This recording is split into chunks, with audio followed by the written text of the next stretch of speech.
It, Seven, eight? it's season 8, but year 7 because we messed Oh, up. yes. Um, as only we can is the amazing. Definitely zero. How are you doing, mate? I'm doing fantastically, mate. How are you? I am so hyped for this today. The postman could not have trolled me more enough. I know, what an It's been the end of arsehole. the day. I know. Yours came yesterday. Did someone actually get it for you? Was you able to actually find it in the end?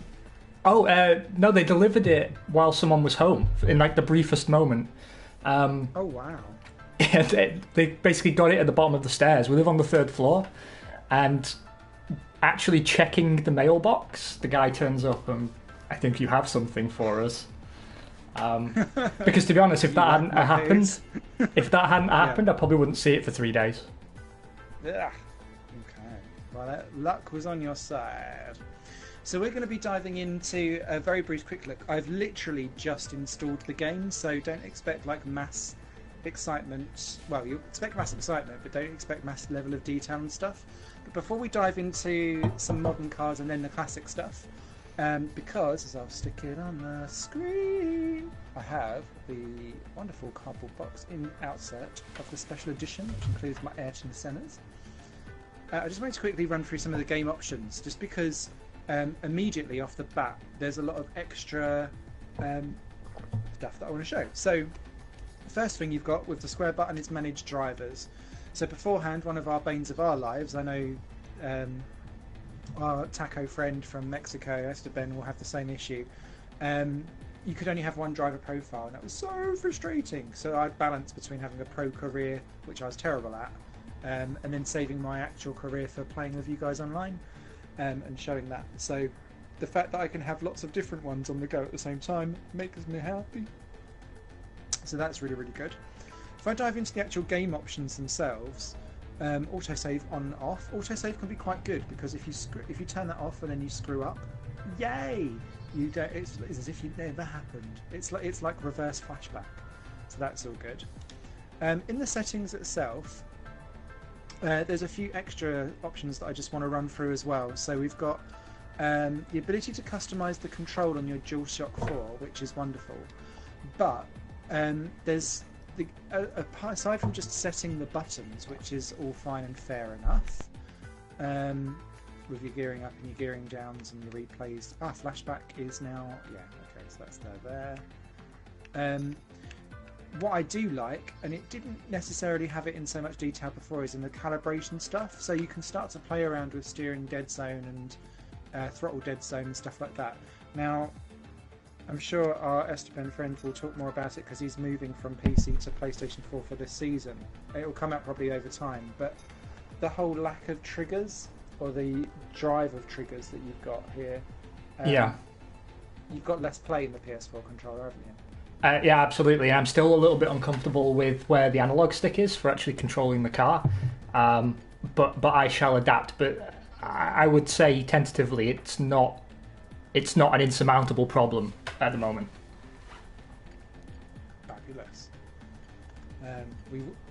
We shall watch that with fun. There's also things about dealing with the force feedback on the controller. So if you find that actually the rumble strips and stuff like that is affecting the vibration too much, you can individually turn those vibrations on or off compared to what you've got with the different on-track effects and stuff like that. There's also a bizarre thing here called Understeer Enhance.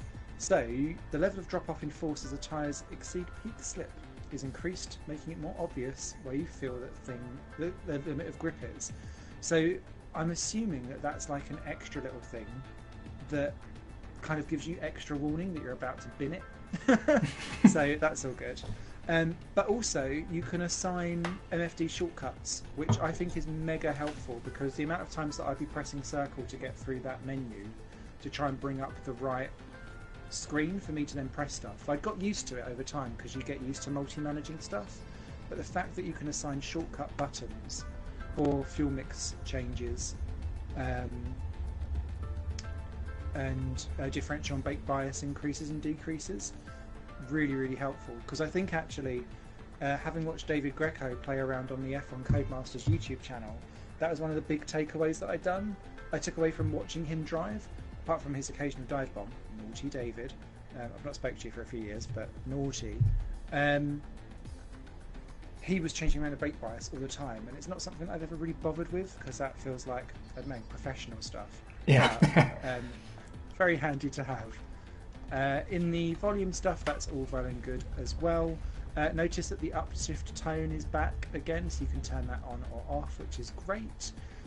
You can have Jeff come out of the PS4 or your main speakers, just like before.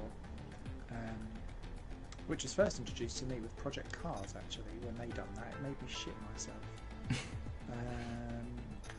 What was the last thing I wanted to show? Camera options.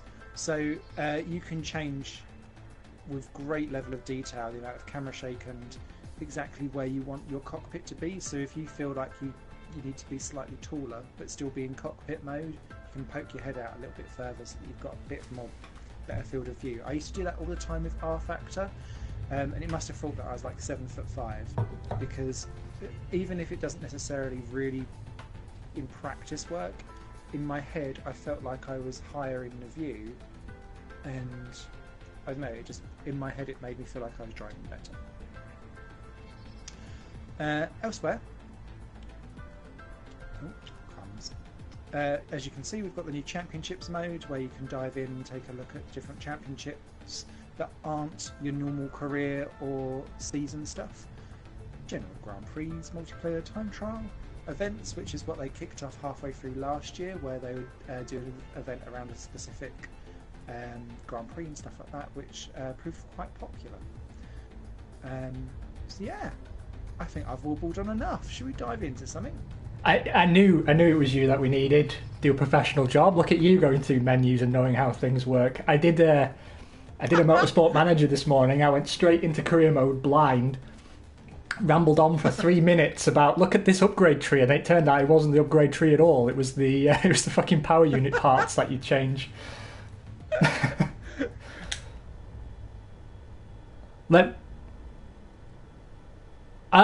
I haven't actually had a chance to give it a whirlaroonie yet. I'm excited about it, and I know that anything that makes it feel like a richer experience, and anything that makes the game feel more authentic rather than simulated in the background, I'm in favour of. And what you were saying about it actually got me quite excited about it. But I was waiting for this, to be honest. I mean, I've been so hyped about this game since since I heard about it. We've played every version together now, except 2010. Actually, we didn't play 2010 together. No, we didn't. And I'm come through the game and this 2 seconds. I'm curious once we get on track, because for you it really will be first impressions. I'm curious regarding your feedback, given where this handling model compares to the ones we've had in the past. What I do know for sure is you're going to feel very aware of how wide the cars are. That I certainly did. Okay. Obviously, I said that on my stream this morning, and it was a really fucking stupid thing to say. Oh, they feel wider. Well, of course they do, because they are wider. But the point is, it feels much more pronounced than I perhaps thought it would have done. Okay. I feel like I need to be Jodie and Palmer just to do a tip to last year's one. Well, someone has to be. I already noticed someone has to be. Hey Chimpy, thank you for joining in the stream there. That's one of our people that have been tweeting at us today. Lovely to see you here. So what have we gone for? Realistic performance, collisions, simulation damage. Yes. Yeah, we need simulation damage. We need to test the envelope, my friend. And notice with the AI, it's now a percentage, not necessarily a thing. Yeah, I was about to touch on that. I absolutely love that, because that was always the problem, wasn't it? That I know personally, I always fell between the difficulty levels. Yeah. I'll just actually say that I'm ready now, stupid me. Yeah, no, it makes big sense. So I was just noticing the whole spectate stuff. Love that. Yeah. I was bitching and moaning actually about how spectate mode has never really come back to these F1 games on this since the very first F1 game that came on PS3, F1 World Championship, 2006. So I'm glad to see that they're actually really starting to bring that back, especially now that this game has been selected for the esports stuff that's going on for Formula One. Yeah, I was surprised about that actually. I would have thought that, you know, they would consult with, you know, with sim racers and esports enthusiasts, and they would have written this game off as being not sim enough. But I guess it's because it's officially licensed more than anything. Yeah, because McLaren was the world's fastest gamer have gone for iRacing now, haven't they? So for the Is it iRacing? I didn't look into it. For the finale, but they're doing the qualifying stuff on rFactor 2, which I think is really weird. That is very weird. Now, I've seen lots of videos getting that F1 logo copyright flagged, so we might need to, when we do our actual videos, chop that like bit out or something in the future. But this one doesn't really matter so much. Right then, Meal China, we are in Japan. Apparently, it looks very dark out. We're in Japan, and I have selected that on purpose because this is where historically we've had the closest performance. Okay, let's update the setup. No, Chimpy, thank you for popping in. We'll see you later. Clear the garage, please. Car ready to leave. Right then. This is my first time in a car that isn't the McLaren. Oh, okay. Oh, I forgot the Force Indias were pink. We could have pinked it up. Oh, I'll pink it up next time. So,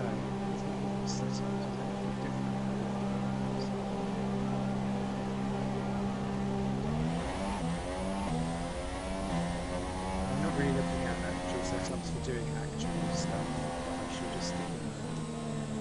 You're being lost in my engine noise, mate. Oh, okay.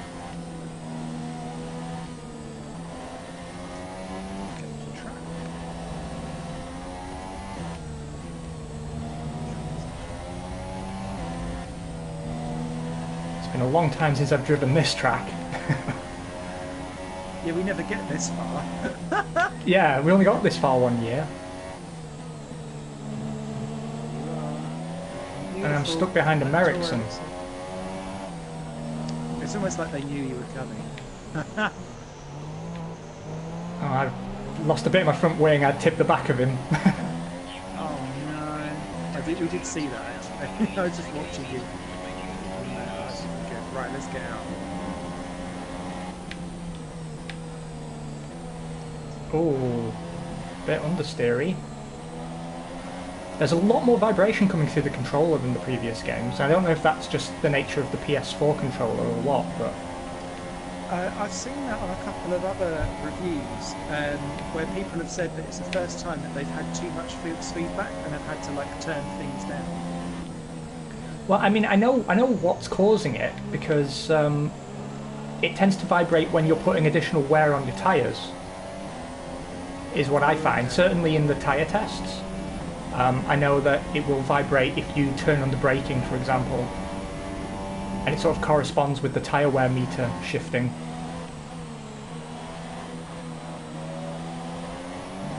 Merrickson is going to ruin every single one of my laps. Anyway, I'm going to shut up now, and I want your first impressions.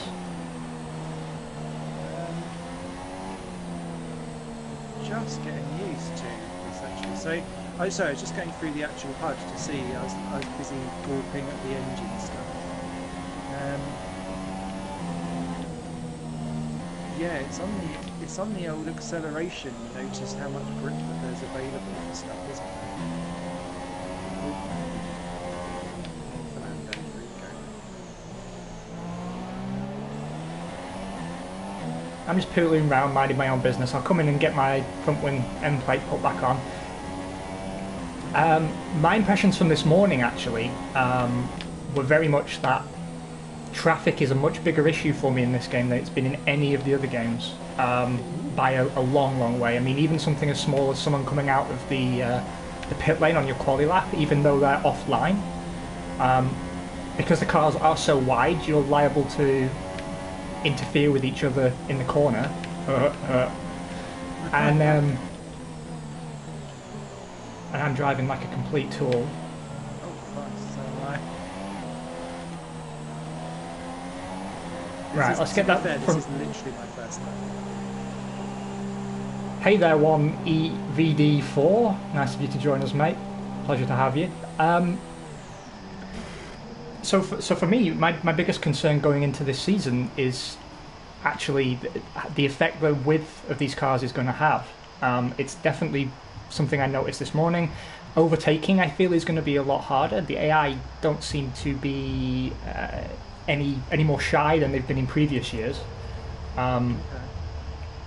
And we know that particularly last year, 2016, I felt the AI was, if anything, a little bit too aggressive. I mean, 2015 was certainly a marked improvement. We all remember how the cars would back out of any sort of fight completely. Like if you turned in under braking, the car behind would slam on the brakes and you'd gain a second on them in the space of a corner. That obviously doesn't happen anymore, but I still worry that we're in a period of gameplay where they're just going to railroad into the back of you, which happened to me several times last year. How are you getting on? Let me see if I can't see you on the old timing board. Well, I kind of, because I was like, yeah, this season there's going to be so much more grip. I was kind of flooring it a little bit through the S's, and it bit me.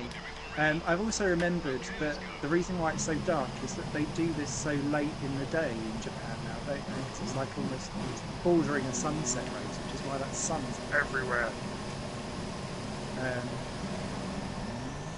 But yeah, it feels familiar but different all at the same time. Oh, there we go, trophy straight off the bat. Thanks, game. Look at you, overachiever. There's no room for that here. I know, it'll go horribly wrong in a minute, mind you. Don't even think I'm even 107% in it, so it'll be okay. Actually, I'm glad I chose this circuit because it is exposing as well how important setup is. Like the fact I'm using a default setup here, the car just doesn't want to hold the line at all. There's problems with the suspension geometry. Someone has just gone into the back of me. That was the most ridiculous slow-mo crash I've ever seen in my life. What have you done? He nudged the back of me and I went onto the gravel and the car sort of rotated gracefully in slow motion and then I lost the wheel in the barrier. Oh no! It's okay, we can go on board with you. That is the most ridiculous thing I've ever seen. Right then, let's watch you in... Can we get TV style cameras for you? Yes. If you go into session stuff. Oh, mate, I have no idea how I managed that, but I'm very pleased you were here to witness it. I wish I could describe it to you. It was a very strange sensation. The car sort of kicked out after I was hit, and once the front right hit the gravel, it seemed to swing back the other way, and I braked a little bit too hard, and the car just sort of skated into the wall. It was a very strange accident, I agree. But at least now we know it can happen, no? And it's alright, Simon will do something even more embarrassing, I'm sure. That is kind of what we do. I'm gonna run out of fuel, that's my problem. I've only got 0.2 litres of fuel. I might just come and park alongside. This I am is... liking that. Well, we've got to explore all the shit bits first of how to do terrible. Well, I mean, I think as well that it's like you say, it's familiar but different. So the way that you would drive last year doesn't really suffice anymore. No, and they've never stuck really. I suppose the most sticky ones was the 15 to 16 maybe, where they've kind of kept vaguely the same type of stuff. I was noticing that if at my engine wear stuff, I'm going to be so transfixed on that engine wear types. Yeah, I'm going to run out of fuel. Does it let you coast? Please say you. Oh, there you go. I've become a ghost already. Oh no, it's all good. It's up here. Because it never used to let you actually just conk out with fuel beforehand. It would let you kind of coast around at like 2 miles an hour. No, it It actually you don't conk out entirely, but you do slow incredibly. Yeah, I'm going at 60 miles an hour at the minute. Into 180. Even I would take it flat out at 60. in reels. Repair damage auto. So what's Jeff got to say on this? Shut up. Shut up, Jeff. You trophy whore. I know what you're doing. Now, Jeff. Yeah. Jeff, talk to me. Jeff, I love you. Jeff, don't leave me. Fuck you, Jeff. Oh, warning, speeding in the pit lane. Uh-oh. And you got a spit. You got a pit lane speeding warning while out of fuel. Oh. Welcome to the Failcast, ladies and gentlemen. This is the level of detail that we strive for. Well, let's take a look at the faces, because every year we used to have Angry Asian. Where's he now? You are being They've redone the faces. You are being rotated gracefully by a series of invisible people. Ghost pit crew. Oh, so they don't appear on yours?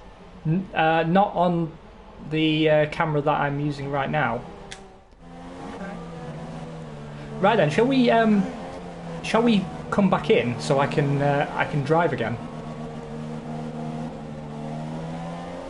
Yeah. Does it, we go back to Raceroo? Yeah. Can you do it from the timing screen?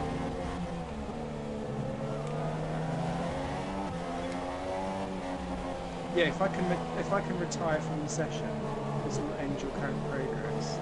Yeah, go for it. And we can burn from the back. Yeah, it moves forward. Nice. Okay, so back in the game, and this will actually be my first time racing the AI, so I'm very curious to see how badly we crash. Nice to see that there's a track evolution and that everyone got faster as well, so that's all good. What's in the race director? Incidents. It's just us two. Oh, it's good to be back. It's good to be back. I tell you what though, I am surprised that... Oh, well done, Tom. Nice to see you, mate. I am surprised, actually, that whoever hit me from behind didn't get some sort of slap on the wrist from Charlie, but whatever. Forever the victim. Really, yeah. You build that wall. You build that wall. Okay, ladies and gentlemen, prepare yourself now for what is going to be a spectacular accident. Debris everywhere. It's going to be horrific because I have no confidence in my ability to get through turn one with, first of all, with this setup, but secondly, with the cars the way they are. Are we going to... Should we... Oh, no, go straight here. So Parc Fermé's on as well. it's just fuel load and fuel load, front wing, and adjustment on and off. At least I'm at the back, so... Yeah, so you can kind of chug it round. Yeah, I'm gonna hang off the back, and once I'm feeling a bit more comfortable.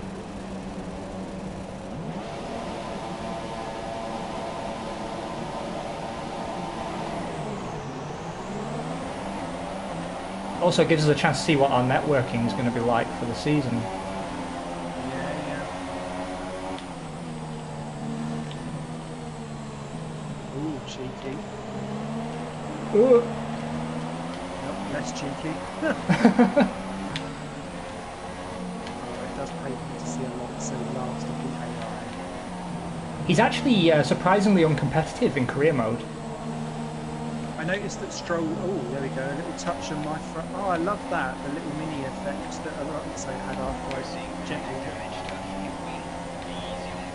You'd be surprised how much damage I took from lightly brushing you there. I didn't even notice you brushed me.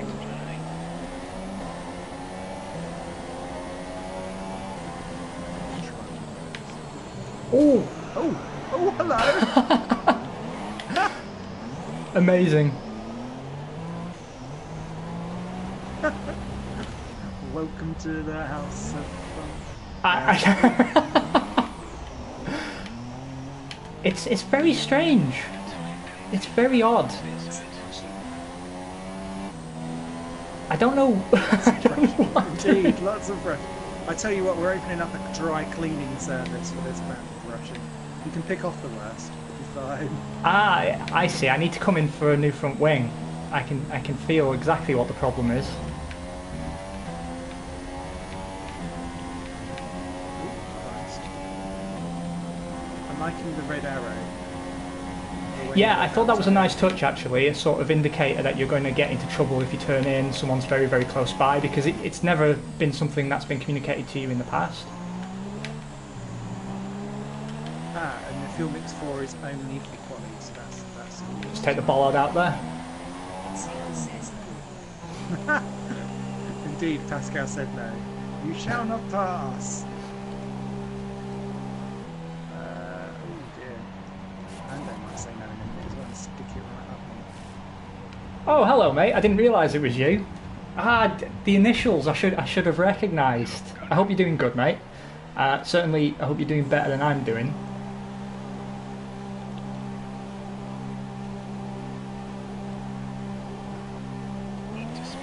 I don't know if I'm under-driving because I'm not used to having so much grip. Does that make sense?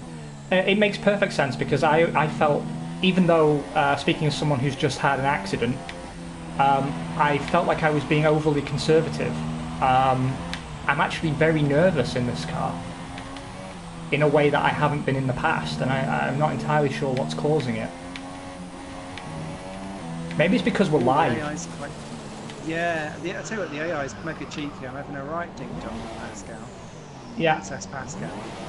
I can't even turn the car around. I don't know what's going on.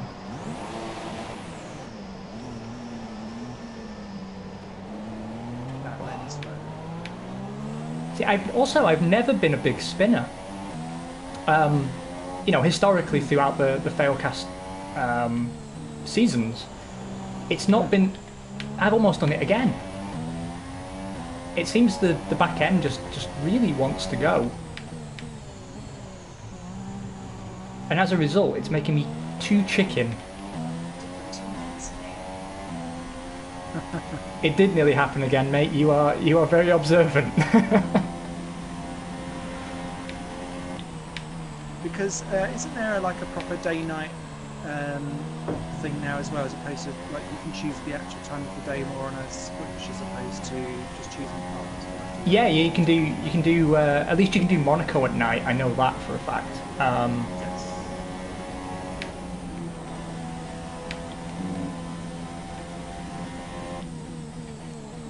Or I tell you what, turning and acceleration. Yeah, so I can feel the car losing it much into the hairpin where I'm too eager on the accelerator whilst turning, and it's almost like the vision, the feedback that you get through the controller. You can really feel like when you're on the edge of adhesion. I like that. Yeah.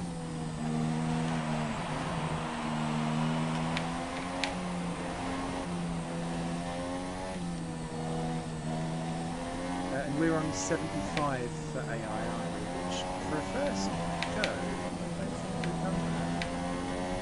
Do you think this is about the right level? I'm playing at On 18 default career mode. settings. And to be honest, I think 80 is a very good level. I was very challenged this morning, although I'm challenged every morning. And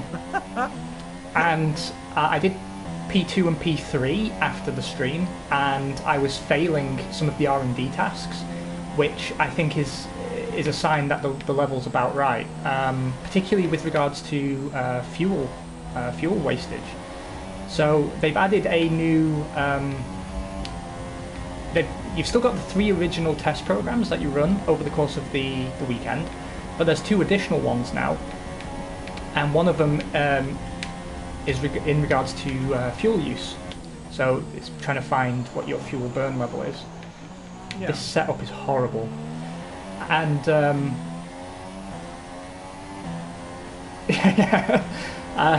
Elias says we're last, so I guess it's the right level. It absolutely is.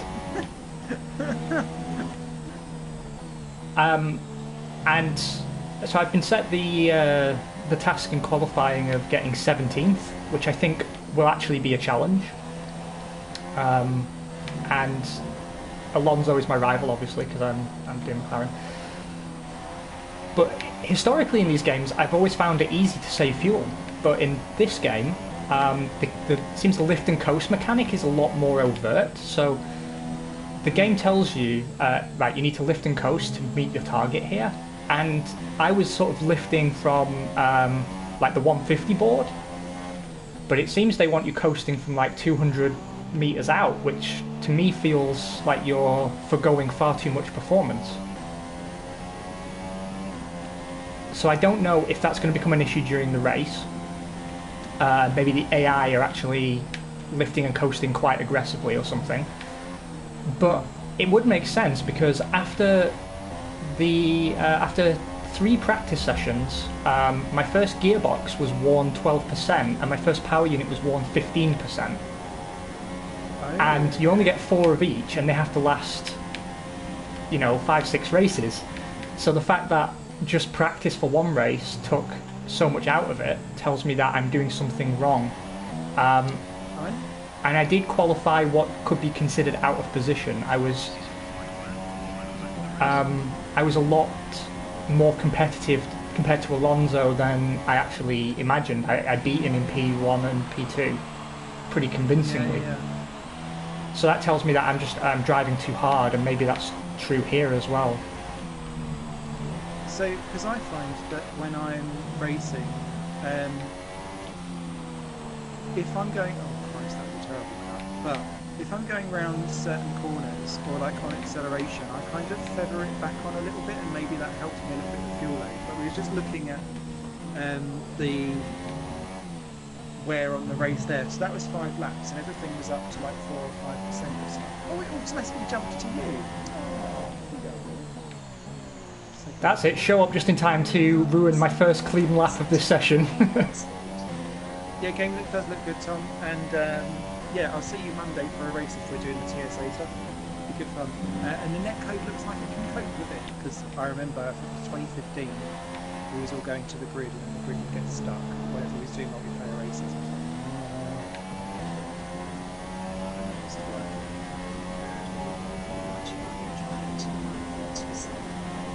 Oh, hey, Jane.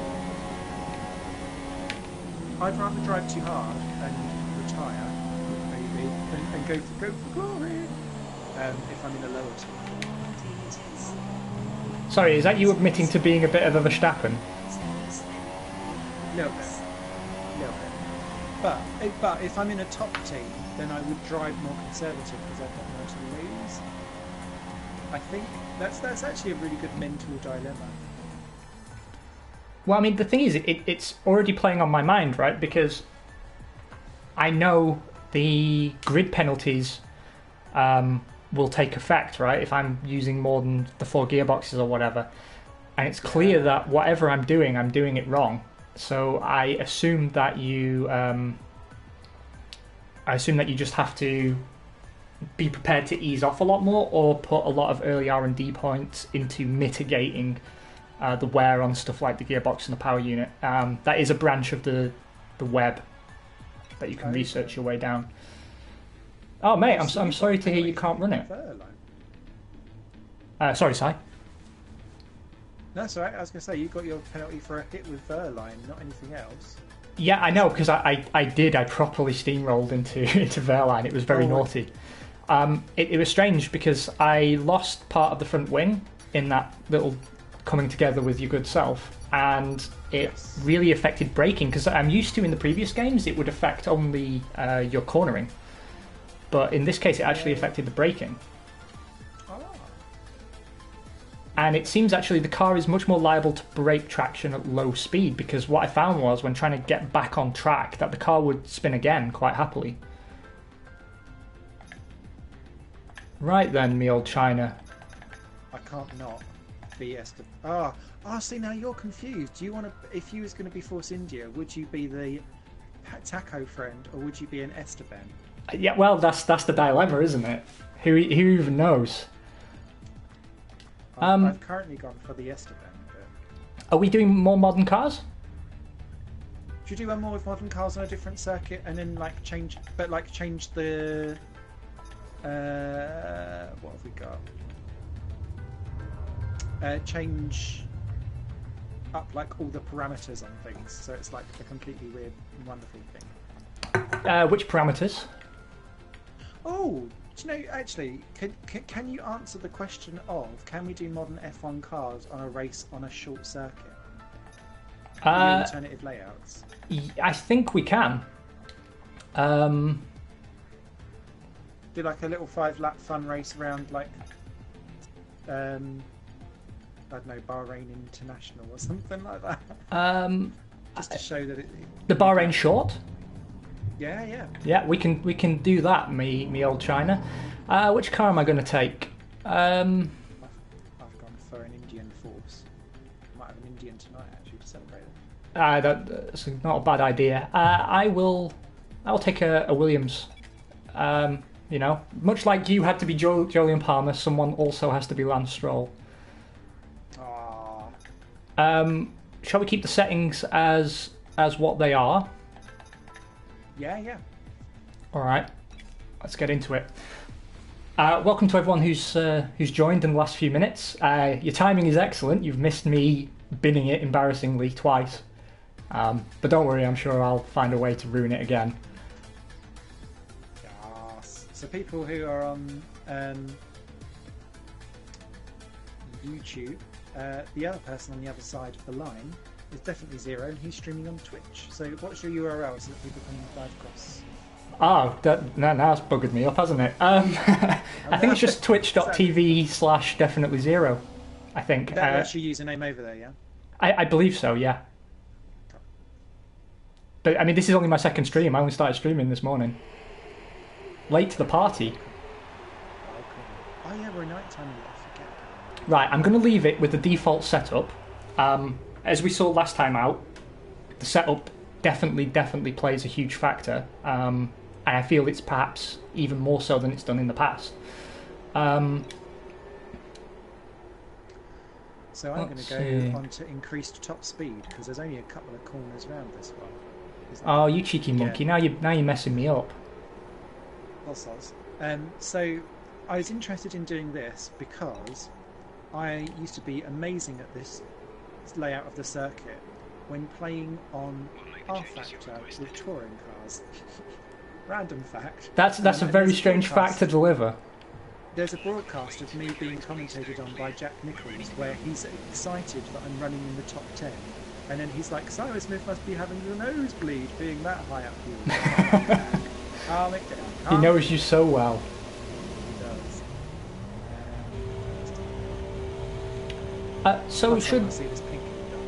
So while we're driving the short circuit, and obviously we'll give a running commentary on what we're finding so far, just want to confirm with you that you're seeing what I'm seeing. It seems very stable. Yeah. I haven't seen any frame drops or any cheekiness. I did see during my very first run, once I unboxed the game, that there was some cloud popping during changeable conditions, which I had not seen in a previous version of this game. So what would happen was, as I came down to, I can't remember which turn number it is, basically I'd come down a straight towards a sharp turn at the end, and as I got to the end of the straight, the clouds above would sort of gradually pop in. It was a very strange effect, and when I say pop in, I really do mean pop in. Other than that though, I've not noticed any problems. I know, was it last year's game you had trouble with your rear wing flickering on the PS4? Yes, I've had problems with the rear wing flickering, and specifically in Australia, it would really struggle with sunset conditions. The whole track would start to flicker a little bit. But I got so used to it in the end, I kind of got all right with it. I've not noticed any technical problems so far with the game. When I was racing very close with AI, bearing in mind that we're streaming at quite high quality as well, I was pleased at the lack of like jumping around of AI, because sometimes we've had some connection issues with the PC version, so I'm glad that this feels nice. Spinning. Level. I'm feeling very reluctant to commit to full power. Are you quite tentative on the throttle here? Yes. It just feels like at any minute the car is going to kick me in the teeth. Which is not something I had in career mode. I was complaining about career mode this morning, actually, saying that I felt the cars felt a little bit too planted, actually. That the wider tyres and the wider stature of the cars in general made them feel a little bit too planted, but I retract humbly that criticism. And I guess it must have just been the way I had the car set up. I definitely had difficulty setting up this morning. I ran into trouble with the front and rear anti-roll bars, actually. I noticed that if I had the anti-roll bars set to 9, the car felt very turgid, like it was stuck in treacle. It felt too rigid. But if I knocked them down to 8, or even just one of them down to 8, it actually began to roll a bit too much in the corners. So I guess there was some other suspension elements at play that I needed to address, and I guess I'm going to learn a lot about car setup in this version of the game, because previously I've been able to sort of coast a little bit. And it really does make such a humongous difference. Am I second? That can't be right. Oh, but I'm also out of fuel. What a twat. What a twat. And I wonder just how much... it's so slow. I wonder how much of a thingy of the AI line round here is like massively optimised, because it's I'll open the DRS just for fun. I'm sorry, guys. I'm sorry. I have to say though, I like the short circuit option. I didn't think that I would. No, I was all for this. All for layouts. I want... Because for me, like, especially when you're going for season on season, because you can only really, like, you can't add new cars into the game, and they never ever ever allow you to like build your own team and add them on the back of the group, which I dearly love. And I wish it, well, Motorsport Manager does add it in, but I want it to be an additional team as opposed to being something on the 10th team, if that makes sense. I'm on an uphill section, sorry. I feel like a proper Doris. It's like I'm in a metro. No, I'm closing you down, but it's only because I've like... Are you out of fuel as well? Yep. But I'm just faster. This is going to be the slowest race to the line. I'm coming for you. If you catch me and overtake me while also out of fuel, I will retire. You'll have to find a new broadcast partner. Oh, this bit's a little bit downstairs. Not downstairs, downhill. You know what I mean. I'm coming. I'm coming. So far, I would say I'm prepared to recommend it. You have overtaken me. That is right. That's it. I retire. That's it. I'm done. You've become very difficult to work with, Simon Smith. At least I didn't get a speeding warning. Yeah, I was going to say, did you get this? So, I would say I'm prepared so far to recommend picking it up, simply because it's certainly not had the launch problems that I've experienced in the past, and playing online with you, I mean, I can't remember a version of this game that we haven't had some sort of issue. Yeah, we've always had a launch day issue, and it's always ended up being like our first couple of episodes. We've always had like a weird trial one where we're just like, but if it all goes wrong, then we'll pretend that this didn't exist and we'll have it as bonus stuff. Yeah, which we can't do anymore now we're live. No. Well, we can file it in our recycle maybe, but yeah, I think this is by far the smoothest launch. I guess giving the game to all of the YouTubers about a month before launch may have helped somewhat with some of the online. They did, and it's the first one, where I've seen quite big public betas across lots of different platforms as well. Maybe I'm sure they've done it before elsewhere, but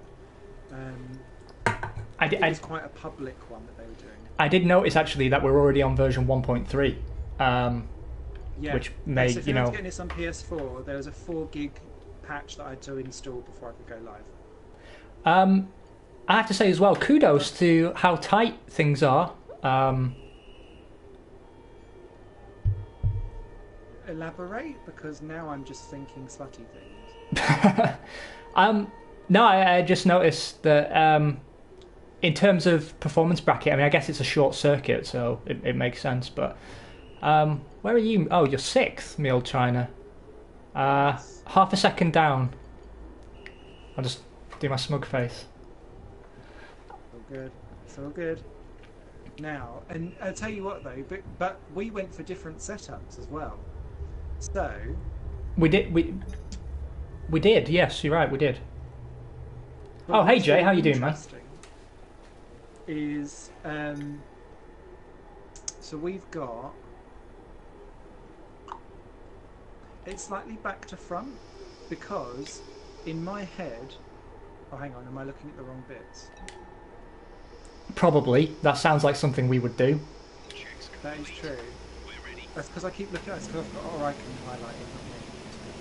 And where I've gone for a lower downfield setup, I'd have thought in Sector 1 and Sector 3 I'd be faster.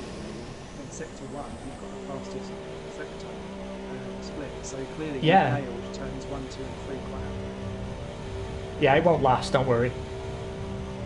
happily.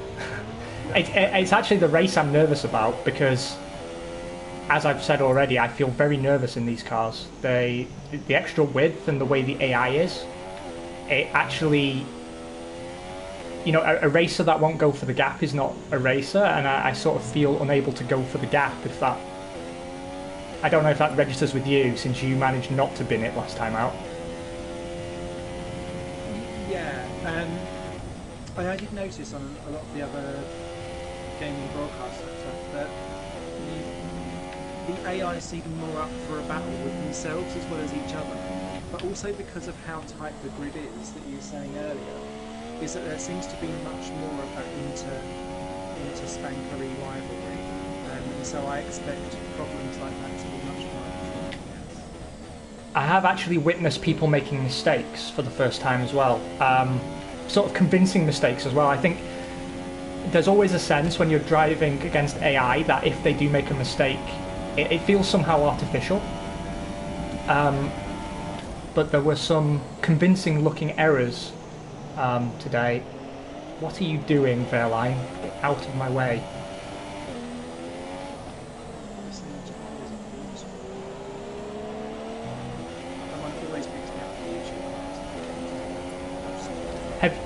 Have you hit traffic yet, Si? No, I've been moving out of the way for traffic as opposed to... No, because I'm curious to hear what your feelings are about the traffic, because I feel that the effect of traffic is much bigger in this game than it's been in the previous years. I'm starting my lap right in front of Bottas, so I might not go. Okay, Elias, thanks for stopping in, mate. I'll catch you tomorrow.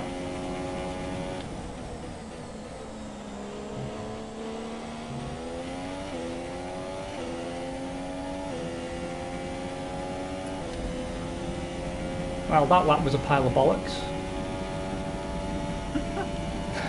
Well, no, it's because I was in traffic all the way round. I tell you what I will notice as well, and I noticed this an awful lot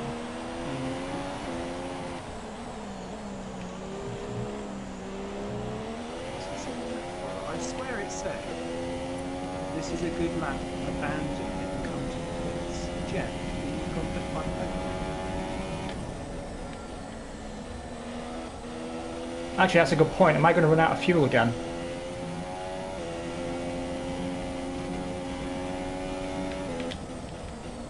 Oh, I took a strange line there. That didn't go well.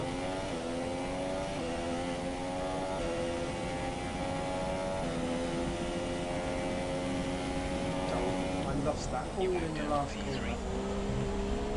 Oh, hello, Bottas. Ah, he's made a bit of a leap, hasn't he? Yeah, he's got my toe. The fiendish bin. But what was I going to say? Gear braking and gears on acceleration and deceleration, I think, is going to be a big thing with this, because what I noticed in F1 2016 that I found really helpful for me with tyre wear. In traditional older games, I would always find that I'd kind of go down like too many gears and then have to come back up again. Yeah. And what I noticed watching the AI and other people was, like back down in Bahrain, traditionally I'd always take that corner in first gear. But what I did this time round was go for second gear, and not only does that save my tyre wear out in the future, I also felt like if I feathered the throttle, that's a tongue twister. It is on a bit. acceleration, that would also help with fuel saving, but also probably help with reliability, maybe. So when we're doing career stuff, I think that'll be quite interesting to look at. Are you still out? No, we can ride on board with No. you. Excellent.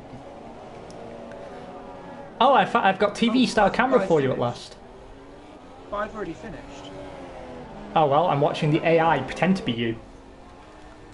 The car's still intact, so that was the giveaway. Did this Thanks. So this was a bug last time round. So when everyone had finished, we still had to wait for qualifying to count down. So we're stuck like this for the next 40 seconds. Well, that's okay, because that gives us a chance to talk some more. Yeah. The AI's just had an accident with your teammate. What? Like a proper accident. I have a grid drop because of that. Do you know what was amazing about it? Is that the other Force India went into the back of your car and your front wing detached and flew off. You'll be able to watch it back on the VOD. It was quite something to see. It seems very strange that sort of accident would happen, but it's nice that it can happen. I think it always felt a little bit artificial when... Oh, I can see the results of it have just popped up on the screen. Let's see if there was a... Oh yeah, you got a grid penalty for it. Oh, superb. Okay, so that's good, and that actually displays to me that the game isn't just keeping up appearances once the players are no longer driving. You know, like we always had a thought that the AI cheated when you weren't out on track. Yeah, 'cause you could never see it, like, if that makes sense, Yeah, you know, someone would put in a lap time, 2/10 quicker out of nowhere, and you just think, bullshit, prove it. yeah. Prove it. Yeah. Okay, so let's try and race this time, and I'm going to try and not be chicken, and I will warn in advance that it is almost certain that there's going to be a big accident involving me, and then I'm going to make a tit of myself trying to spin the car around again. But it's okay, we're learning. It's launch day, we're still figuring it out. I have to say, the disjoint between this year and last year doesn't feel quite as big as it did between 14 and 15. Would you agree? Disjoint as in what way? As in the change feeling so radical. Oh no, not at all, not at all. But I think that's a good thing, because I loved 16. 16 is probably my all-time favourite F1 game of all time, hence being an all-time favourite game. So there's a clue in the title. But this to me feels like F1 2016 with F1 2013 nods to it, because that was a grippy title. True.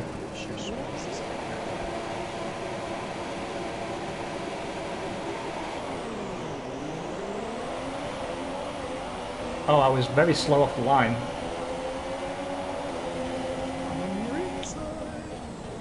Oh, this is going to be brave. Oh, Simon, you... Oh! Ah!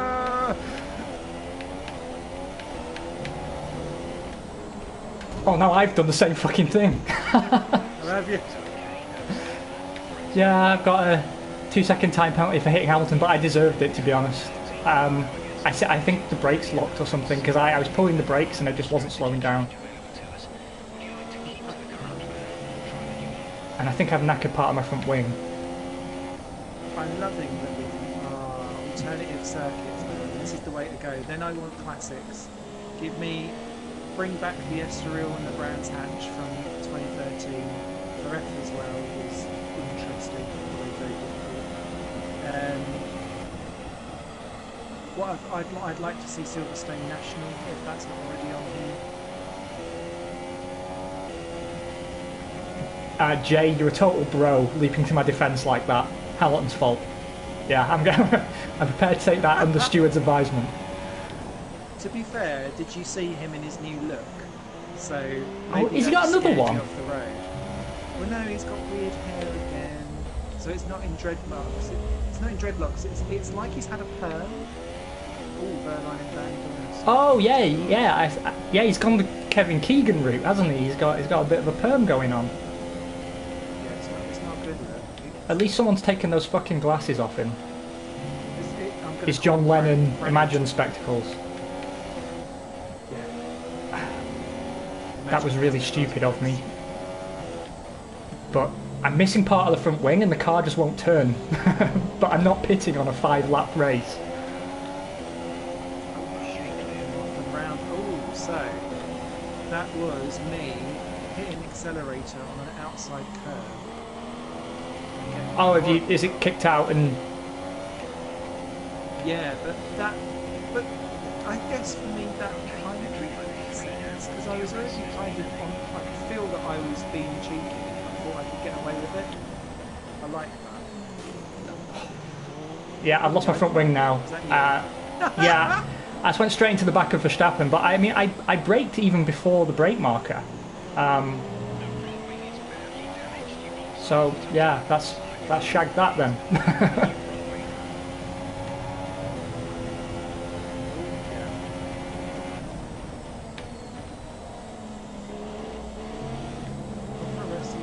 I apologise to people watching that this isn't like an amazing display of skill, but literally I installed this game about 3 minutes before we went live.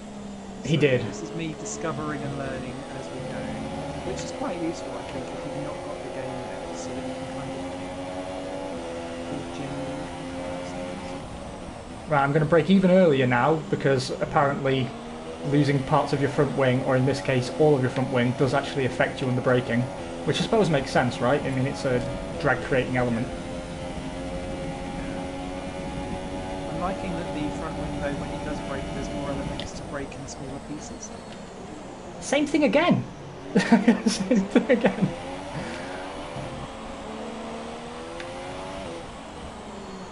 I don't feel like I'm Superman fast, so I don't know if the AI are perhaps incredibly aggressive on the brakes or what, but... Remember, we are default setup. We are default setup, yeah, that's true. And I think that surprised me on 60, was just how much there was to be gained on actually finding setups that you could monotonously pull out lap after lap. Yeah, you're completely correct there, Jay. Actually, I mean, I do feel the loss of the front wing completely, but I have to say, it feels a little bit more manageable. I don't know if that's just down to the circuit that we're on, but it feels more manageable than it maybe has in the past. But I mean, it obviously is affecting my competitiveness because I've dropped down so many places, and I'm going to keep losing places until the race ends, I think. Particularly the fast corners, it just can't hold the line. Hold the line! Sorry, I had to get a Toto reference in there.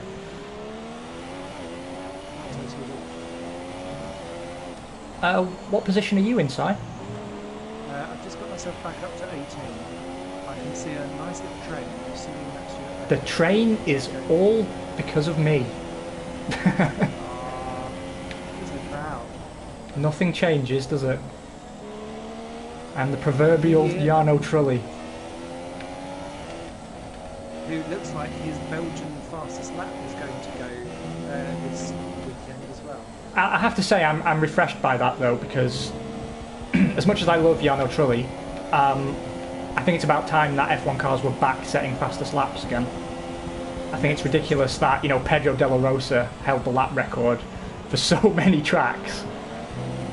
It felt really stupid. Oh, the fireworks. We get fireworks for a 5-lap race. How's that for expenditure? Go oil company, go oil. All the fireworks don't cause me problems.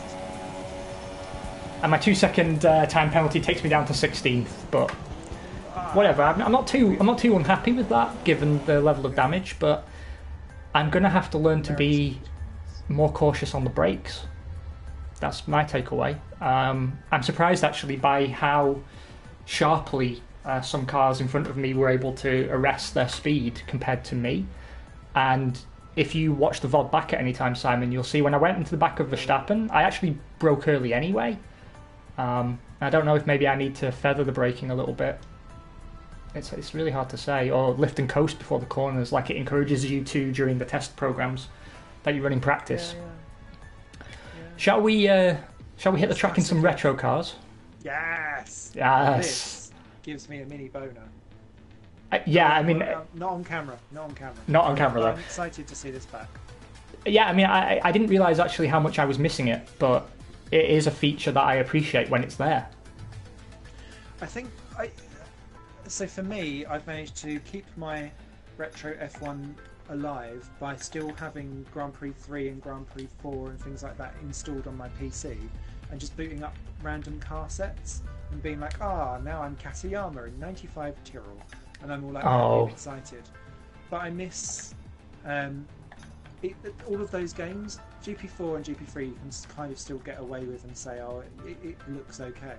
But they're all so old now that it just kind of makes me go, I want something where I can enjoy the fidelity of today's life. I don't know which car I want to take. I drove the 96 Williams this morning, and like it was last time we had classic cars, it is a work of art. It's a masterpiece, that car. I've got to go for that. I'm going to take... I might take the 95 Ferrari, actually. Just because I don't normally take the Ferraris so often. Let's see how that works out. Is it just the two of us? I think you can... Just the two of us. Is it under... I can't add AI, but I've seen that you... Apparently I can add AI. Yes, I can. So I'll add one of every car, no? Oh, yeah. And we can... Yes, there we go. And we can lay down, see what's going on. It actually separates the cars into two classes. So everything, it seems, after 2000 is class 1, and everything before 2000 is class 2. Okay. I like they're using made-up... I presume they're made-up drivers as well, actually.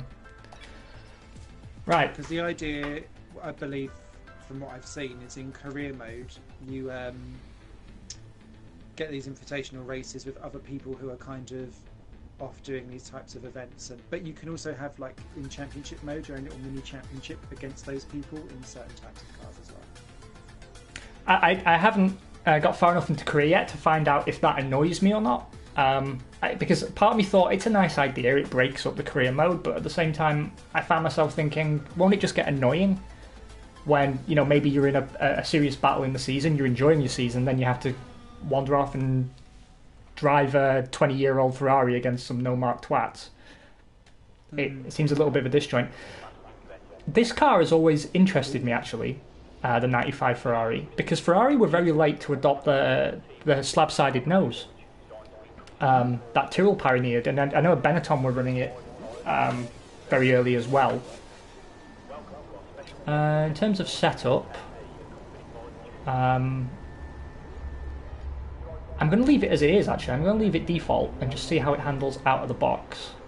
And I always get a ridiculous grin on my face when driving retro cars, because 90s F1 is best F1. I love 90s F1. Also I'm loving the fact that I'm looking at the tyres and it's just dries and the lifespan is 54 laps. no grip problems there. And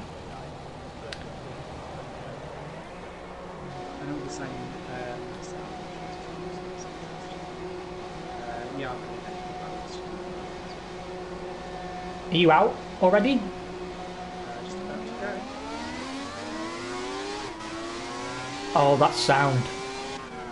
That's what's missing. I'm just going to back off and let this wanker go.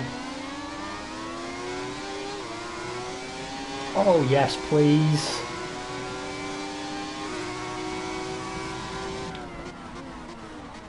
Not really. Oh, Oh, oh Simon, it I didn't realise how much I missed the noise. I lifted off there, I was a coward. Feel free to mock me. They feel so much faster than the actual cars that, you know, the modern cars, the ones I'm using in career mode. I know they actually aren't faster necessarily, but they certainly feel it. The car feels lighter on its feet. It's an absolute pleasure to drive. And on the 96 Williams, it's got that flappy aerial thing at the front, and it makes me feel like it's like Halo in the cars, because there's just a giant hole in the middle. But actually, I find it quite useful for lining things up in the car. I'm losing you again in the engine noise, mate. I don't know if you've got a volume control on your... Yep, I will do. Nearly had a bit of an accident there because my finger slipped off the analog stick. Is that better? Yeah, that's better, mate. At least for me.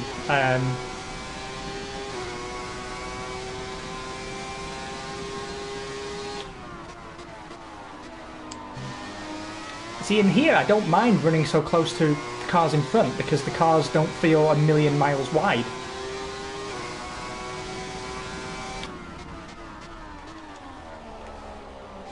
Yeah, have that.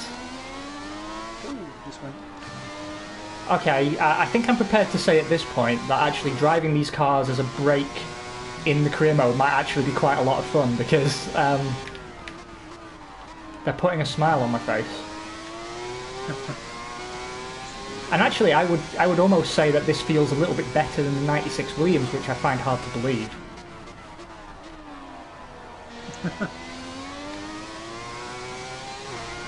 Now, I'm pretty sure I saw the 99 Williams advertised as being in this game, but it's not here. 98 one. Oh yeah, but it's not here, is it? I didn't see it on the thing. So did I dream that? Did I make it up? No, because I remember commenting in my head, why have you chose that one? Yeah, not the Because ugly one. The livery looked awful. It that did, year, didn't and it? It was like one of their least stellar years as well in terms of competitiveness across that whole era. And I just thought, why have you gone for that? That's really weird. Right, what I'm going to do, coming in, I'm going to go out again, and now I've got a feel for it, I'm going to try throwing it around a little bit. Yeah, I always thought the 98-99 Williams I was never a fan of. No, I mean the liveries look like they'd been given about as much time as the Aero. Oh, here we go. Let's But it makes me think also DLC, right? Because I noticed there's only one Renault included in the initial launch package, the R26, and you know they're going to bring back the old Renault turbos. Yeah. And I know they have trouble, obviously, licensing a lot of old cars, and you know that's fair enough. But there are some cars that I think they could bring back quite easily, but they just don't.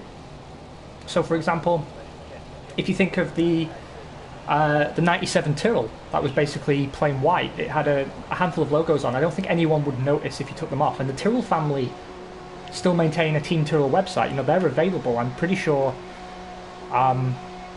they'd be fine with the family name being used. Now, I believe Paul Stoddart actually owns the assets of Tyrrell, so again, it depends what he's up to. But Still alive. you know, I'd be curious to see some other manufacturers represented beyond the standard. You know, whenever there's retro cars, it's always Williams, Ferrari, McLaren, because you know they've got the heritage and they're still going, so it's very easy to get the licenses together. Yeah.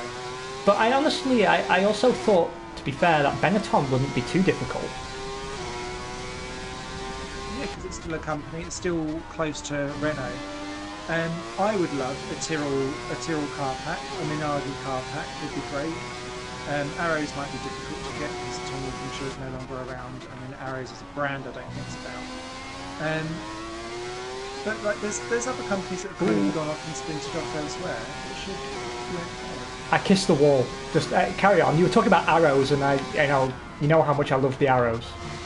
But even if it's not like exact sponsors, having the arrows, if you had like the orange arrows in, even like just the general livery with something close sponsor looking wise would make me happy, because I think for me, classic cars works and it's okay and it's fine for a time, but it always feels to me, if you've got like one car from one year and one from another,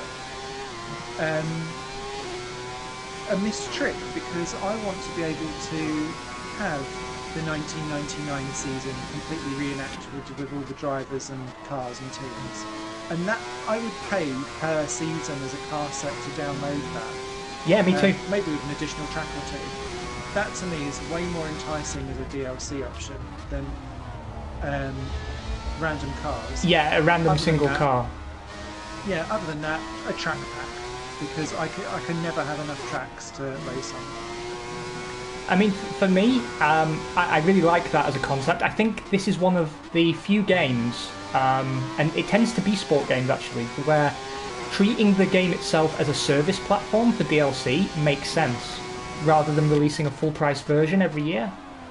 Yeah. Just sort of treat it almost like an MMO, but instead of having a monthly subscription, just sell yearly update packs, plus update packs in the interim that, add in retro cars, retro seasons, new tracks. But then again, I suppose the problem is it's F1, right, and it's quite limiting. That once you're going to have a limited service life there. It's not like something like Project Cars or whatever, where there's several different classes of vehicle, and you've got quite a lot of catalogue in terms of manufacturers and history to draw from. I imagine with F1 it's probably a little bit more limiting.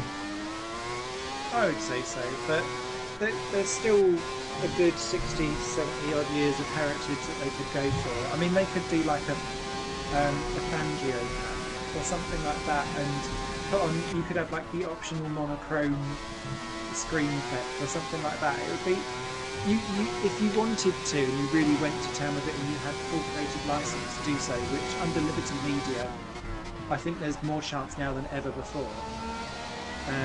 There's plenty that you could get away with if you was allowed to. But it's just whether or not corporateness will get out of its way to make itself a new buck, as opposed to not having anything a big slice of cake. Yeah, I mean, that's something that actually gives me hope for the future, to be honest. I'm just pottering around now, I'm not even trying. Liberty Media seem a lot more open to actually cashing in on the license. Now, it's something Bernie's always been reluctant about. You remember we had no F1 games for a long time, right? There was one for 2005 and then nothing till 2010, as I recall? Yeah, there was a 2006 one that came out, but it was just F1 Championship Edition, it wasn't called 06. Specifically. Then there was a portable one for 2009 as a pre-release for 2010. That's right, yeah, and there actually was an F1 2009 game, but wasn't it just for Wii for some reason? It was it was for the Wii and the PSP. That is the most ridiculous thing I've ever heard in my life. So we're just doing a rummage around so that people see, oh, look at that Nigel Mansell 92 Williams. Yeah, I was torn between this and the 92 Williams. Oh, it looks so good.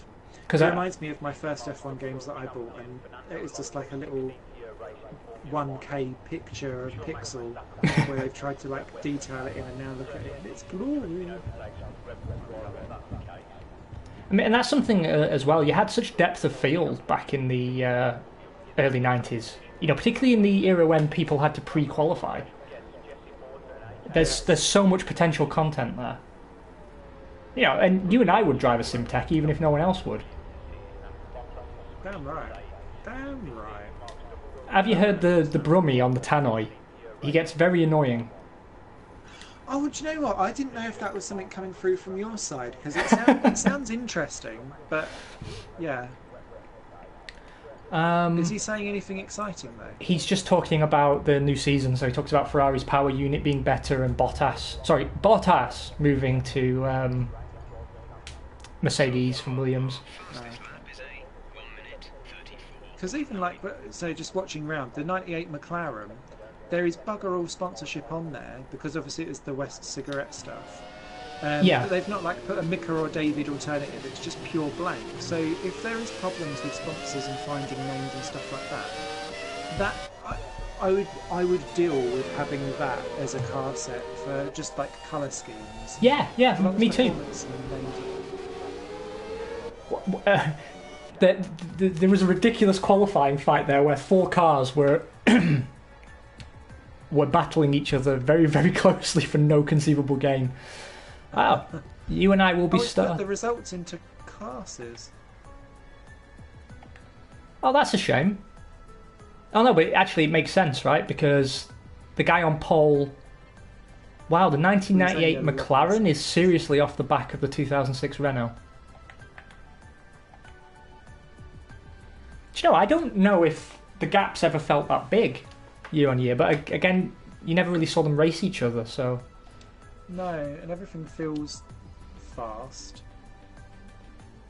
That's interesting. Well, I'm delighted to have out-qualified you. I'm going to do my smug face again. Do it. Right, let us race. As well. Let us race, and we'll run down thoughts so far, and then I'm going to eat some dinner, and I'm going to let you get acquainted with the game ahead of tomorrow's proper Failcast F1 episode, which I'm super excited for. Absolutely. Got a lot of F1 news to talk about. Yeah, absolutely. We'll do a usual shows along with our screaming and crashing. Yeah, don't forget to. I'm going to vomit in my mouth. Don't forget to subscribe if you'd like to see some of that content. We will not force it down your throat. It does annoy me all that, actually. I've noticed the backlash actually on the F1 website. Sorry, you're drowned out by a lot of engines. Once we're not racing so closely, I might be able to hear you again. I'm going to have an accident.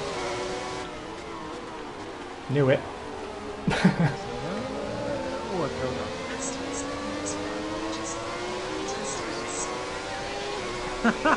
Thanks, Jay.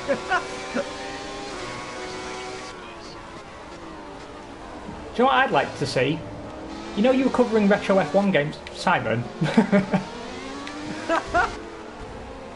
You were covering retro. You? Oh, hello.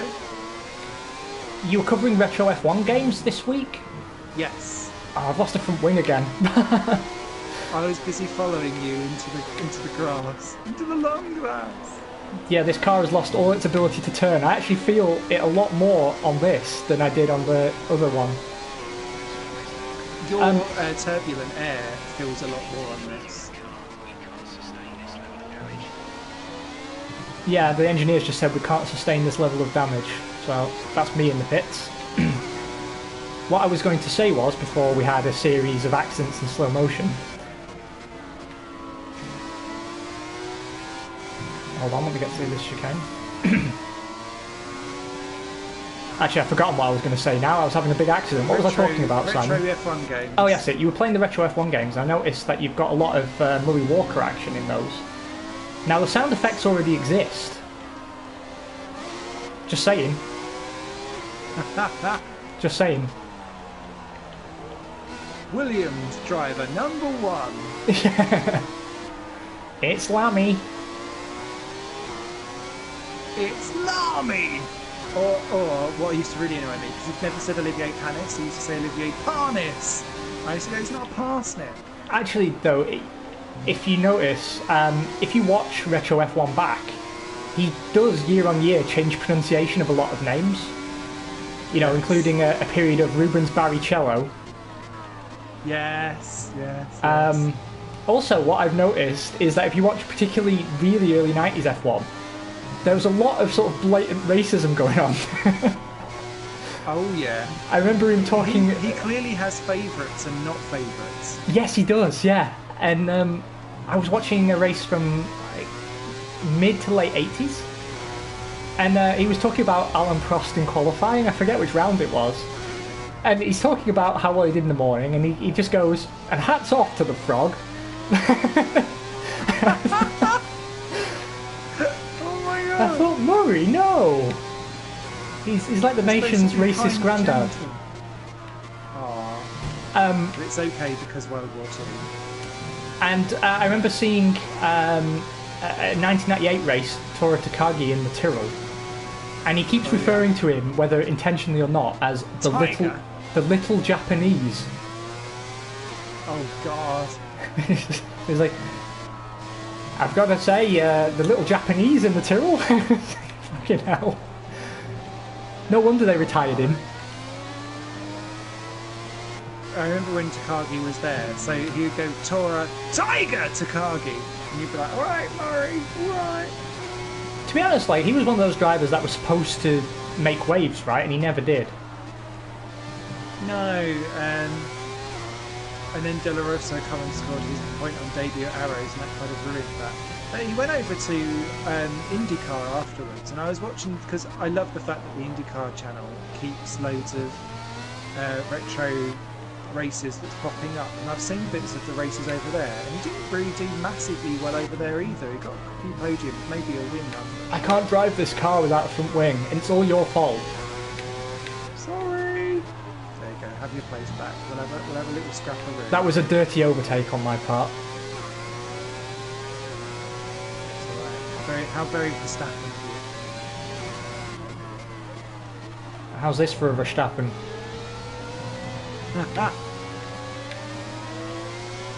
Can you understand why everyone keeps on referring to Belgium as Verstappen's home race, even though he's not Dutch? Jay, Sorry, you're he's on my wavelength, mate. Jay's just pointed out, well, of course you're going to look like a superstar when your teammate is Rossett. Exactly. Now, I actually, I was reminded the other day of Ricardo Rossett having his name on his, I think it was on his car or above his garage. His mechanics got so annoyed at him that they changed the order of the letters in his name. So he was Ricardo Tosser. That tickles me. That tickles me to this day. Oh, that is such a British thing to do. I love it. The thing is as well, like Rossett actually stayed in F1 a lot longer than I think most people realise, because he was very anonymous before his time at Tyrrell. But he was there because he was at Footwork, wasn't he? Footwork Arrows partner Jos Verstappen in '96, and then he joined Lola for '97. Yeah, Lola. And that was it. Thanks, Christ. But he only got. This is handling like garbage. Here's an excellent piece of law. So originally he was going to stay. He wasn't going to join Arrows at '96, but they replaced him because they were bored of Taki. They brought him in because they were bored of Taki Inoue. How can you get bored of Taki Inoue? So yeah, he was the replacement driver that was supposed to be so much better because he'd done some Brazilian Formula 3, I think, before. And so yeah, the legend that replaced the legend at Footwork Arrows, amazing. Didn't keep Gianni Morbidelli because he actually had to cost. And then Taki Inoue went to Minardi, and Minardi initially took his money and then went, fucking hell, no way, and replaced him with Giancarlo Fisichella. Well, that was a good swap. That was a good swap. Can you imagine if Fisichella never existed because Taki Inoue actually... Yeah, because Taki Inoue stayed in his seat. Yeah. Yeah, that would be a depressing reality. I don't want any part of that. Taki in F1 all the way till 2009, driving a Ferrari on his last race. This feels like the longest 5-lap race in history. I think we've done very terribly. Well, because I've got no front wing, so the car is a complete mess. And I've noticed that I'm now so used to driving with 7 and 8 gears that I keep on wanting to upshift on gear 6 and I'm getting it all horribly wrong. Oh, this car feels horrible now. You've ruined it. It was a beautiful car, Simon. I'm sorry. So, Actually. while we're last laughing, instead of reminiscing about Ricardo Rosset, who apparently everyone universally hates, why don't we wrap up initial first impressions? Obviously, we can't give a detailed review of the game, but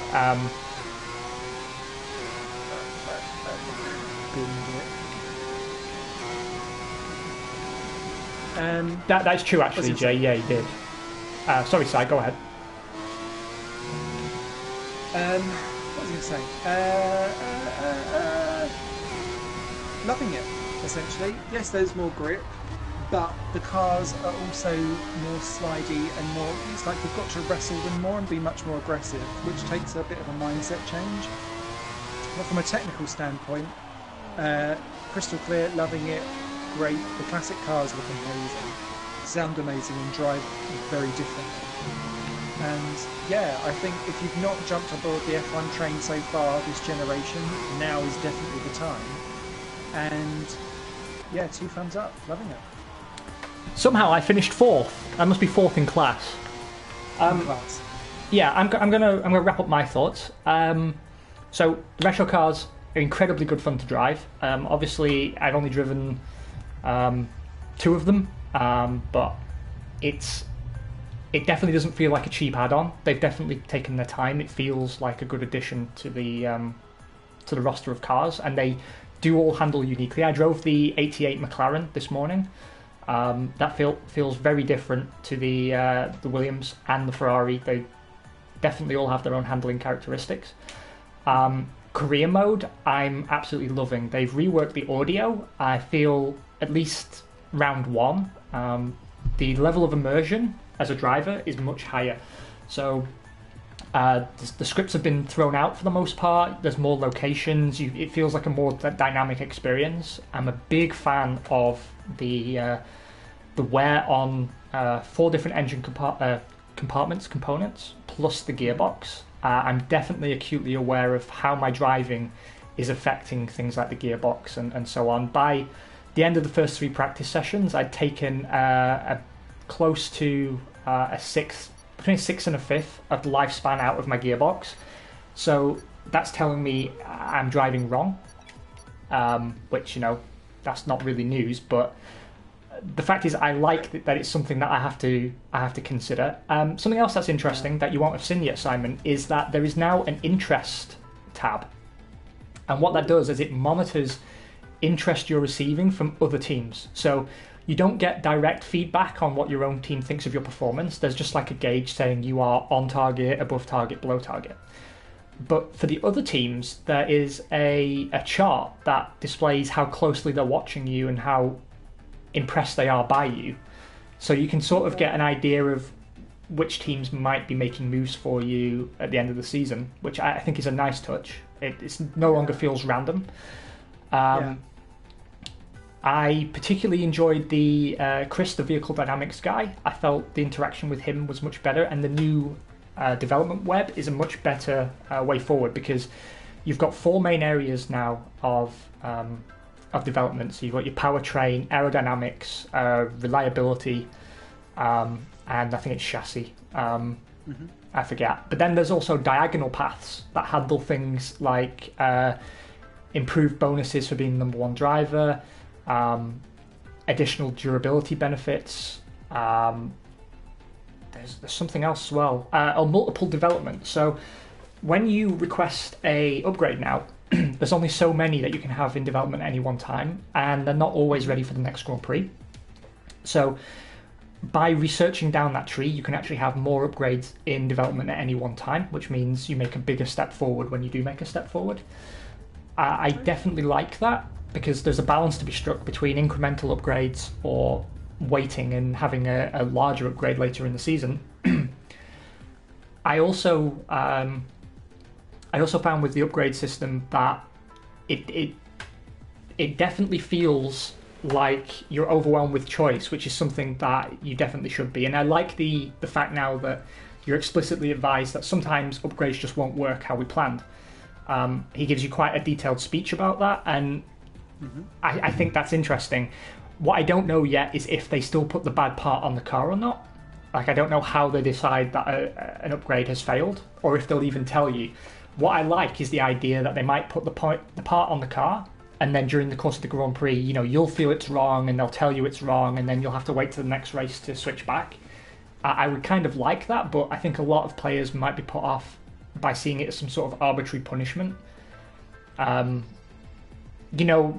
think there's a large demographic of gamers that don't like feeling punished by things like random failures. I don't know if random failures are back in the game, but I believe you can have a failure during the race based on your component wear and so on and so forth. Yeah. And the whole grid penalty system is replicated, so if you change gearbox between quali and race, which you can do, then you will of course be penalised. So it's all about taking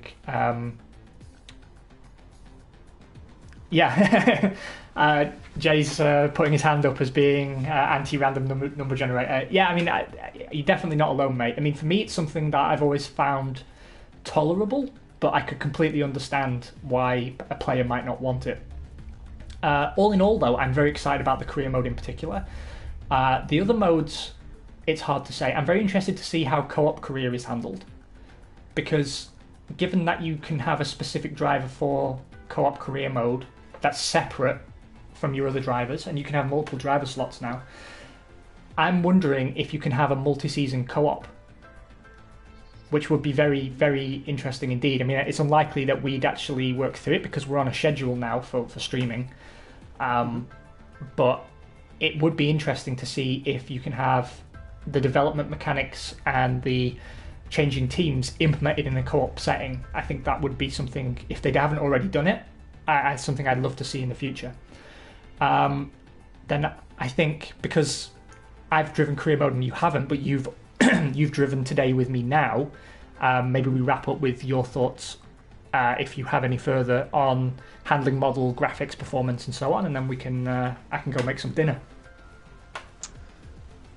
Yeah, I guess for me, first impressions, it literally was first impressions out of the box, is more grip, more feedback on the controller itself. It feels as close to, I'd say, to 2013 in terms of like baseline of this car's got an awful lot of grip, and then getting your head around how that works, I think will be interesting in the future.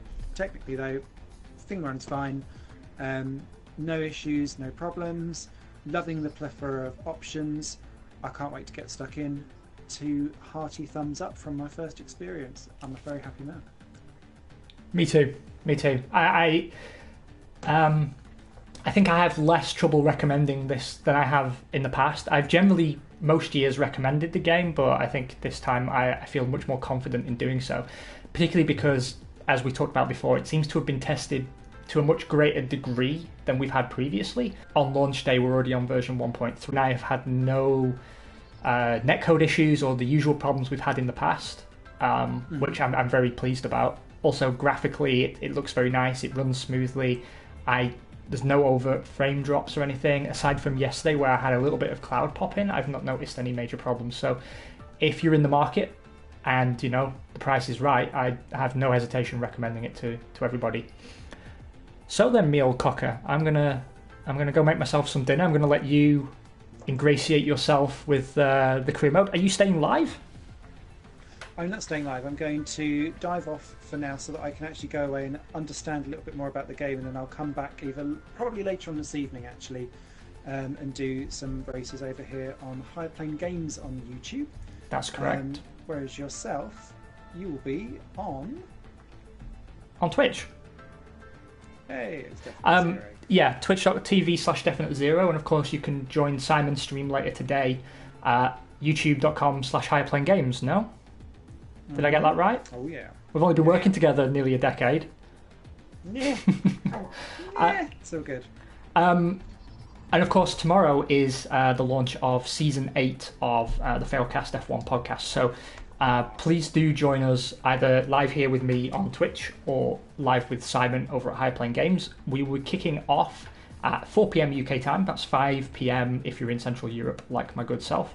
and we'll be doing the usual F1 news and opinion, banter, disgusting innuendo, and we'll be beginning our co-op season for this year. So I hope people will join us. The live format is new for this year. I'm keen to see how it goes. Thank you very much for watching. Only Jay remains with us, so thank you for sticking with us till the end, mate. For everyone else who might pop back and finish the stream as a VOD, thank you for stepping in during the course of the episode. I look forward to seeing you all tomorrow if you're available. You guys take care. Bye for now.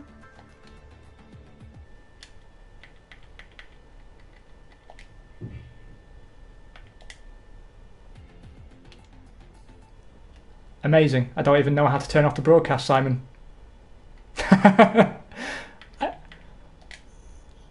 Yeah. Oh, there we go.